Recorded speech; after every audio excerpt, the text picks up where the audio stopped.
Thank you for watching. Now that you've enjoyed a few minutes of the first electric gingerbread house, let's show you how it's operated. This is using the Model Train Technology LED controller, and each gumdrop has an LED that's inserted inside it. Several are connected together. And then for the windows, we 3D printed a frame and then put our frosted glass on the outside of that and then put the icing around it.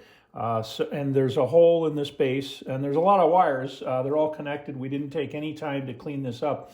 We just literally plugged it in. And the way this works is there's 16 channels, and each pin is set to random mode. So this is just going on, and you can set the speed of the randomness. The video that you just saw was a time lapse, and then we just extended it a little bit. I'm going to put it into configuration mode so you can kind of see that there's groups of LEDs, lights, and so you can see that those are all the lights that are going on, 15, 16, and back to 1. Let's turn it back on. And what it'll do, since we restarted it, you'll see in a minute the lights after a minute or two will start coming on.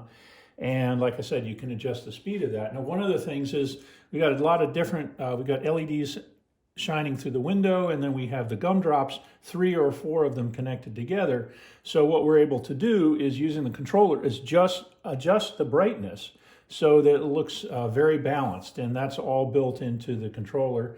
This is just over $100, and the LEDs are about $1.50 a piece, pre-wired, and it's pretty cool. So you can take pretty much any gingerbread house that you find at the store, at the big box store or Walmart. That's what we did with this one. We picked this one in particular because if you've seen some of our other videos, we have a set of 3 row houses, a HO scale, very detailed, and we thought it would be fun to make a gingerbread house version of that. So thanks for watching, and next year, in fact, I should mention, because we're kind of getting out of the gingerbread season, but we will have a kit that will have these little plastic things that you can put in. We'll also have more information on how to insert the LEDs. These are pre-wired LEDs, but they're very floppy, and so we did something special to make it rigid so we could insert them in through the bottom of the gumdrops. And in fact, getting the right size gumdrops turned out to be more of a challenge than we ever imagined. We had to buy 2 pounds of gumdrops to get the right color. And I think what we'll do is we'll include gumdrops because they're pretty inexpensive, and you can decide how many you want in the pack or so forth. We'll have to see how that works out.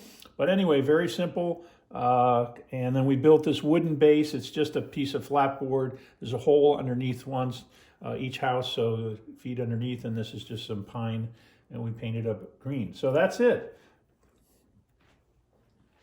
And last thing I should mention, if you want to visit and see more of what we've done, visit modeltrainman.com, all one word, modeltrainman.com, or modeltraintechnology.com, or you can type into Google Model Train Lighting and Animation, and we'll be listed in the top 4 or 5. So that's a great way to find us. Thanks for watching.